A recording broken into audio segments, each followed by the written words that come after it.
Bom dia, boa tarde, boa noite. Eu não sei que horas que você está vendo esse vídeo, mas aqui quem fala é o professor Marcelo Lasno e hoje a gente vai trabalhar um sistema muito importante que é o sistema digestório.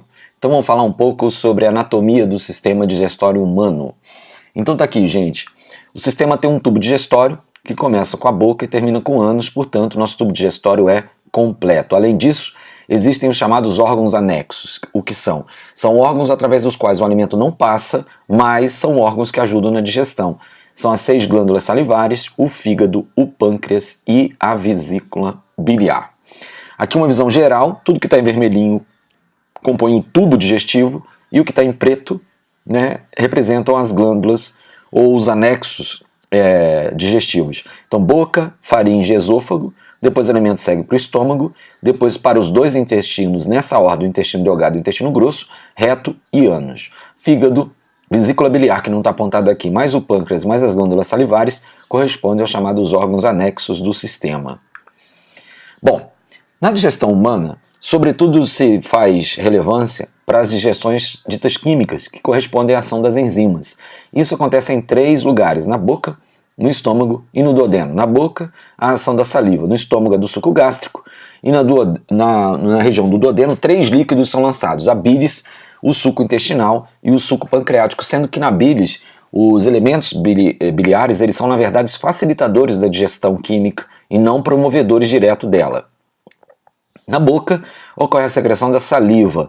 Lá, a principal enzima é a amilase salivar, também chamada de pitialina. O ambiente da boca costuma ser neutro, ou seja, com pH por volta de 7, porque 99% da saliva é água. São 6 glândulas salivares, as 2 maiores são as parótidas, 2 sublinguais e 2 submandibulares. As parótidas são famosas porque incham muito por ocasião de uma doença virótica chamada cachumba. Portanto, a saliva é especificamente atuante na digestão de amido e glicogênio. Lembrando que o nome da enzima carrega no seu prefixo, vamos colocar assim, na sua primeira parte, a ideia do qual substrato ela vai agir sobre. E o sufixo ase é denotativo de enzima. Segunda área de digestão química é o estômago. Lá ocorre a secreção do suco gástrico, que é uma mistura de HCl, ácido clorídrico, ácido forte, com pepsinogênio, que uma vez em contato com HCl, acaba se convertendo na sua forma ativa chamada pepsina. O ambiente é bem ácido, é por volta de 2, e a pepsina é uma poderosa protease, ou seja, uma enzima que quebra proteínas em peptídeos e ou em aminoácidos. Está aqui o estômago, o fim do esôfago e o início do duodeno. O duodeno é a terceira e última parte da digestão. De novo aqui, o estômago, o fim do esôfago, o início do duodeno, aqui é o baço, que não é um órgão digestivo, é um órgão que está ligado com a ação imunitária do corpo, e aqui um pouco do intestino grosso. Gente, no duodeno ocorre o lançamento de 3 líquidos, um proveniente da vesícula biliar, que é a bilis, no entanto, bilis essa que é feita no fígado, o suco pancreático e um suco que vem da própria parede do duodeno, que é o chamado suco intestinal ou suco entérico. Então no duodeno recebe-se a bilis, o suco intestinal e o suco pancreático. O suco intestinal ele é o suco mais produzido no corpo humano. Ele tem 2 grupos de enzimas, as peptidases e as disacaridases. As peptidases quebram peptídeos em aminoácidos e as disacaridases são 3, sacarase, lactase e maltase, que quebram sacarose em glicose e frutose, lactose em glicose e galactose e maltose em 2 glicoses. A sacarose é o açúcar comum, a lactose é o açúcar do leite e a maltose é outra espécie de açúcar vegetal, também resultado da digestão do amido. O suco pancreático é o mais completo de todos porque ele tem proteases, amilases, lipases e nucleases, ou seja, quebram proteínas, amido, lipídios, DNA e RNA, liberando aminoácidos. Tripsina e quimiotripsina é o nome específico das proteases do suco pancreático.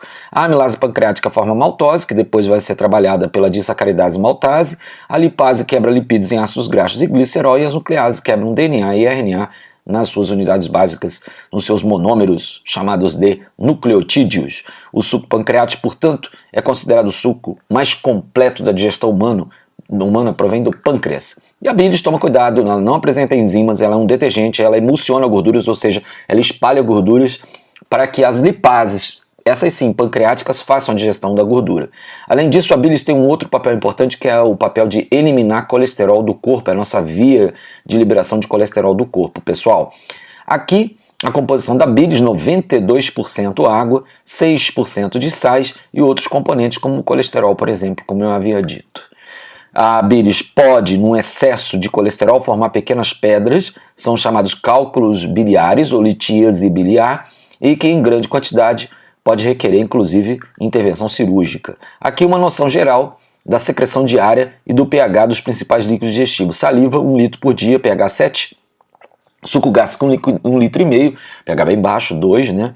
E os líquidos que são lançados no duodeno, vocês vão ver que são líquidos básicos, né? 8,8, 7,8.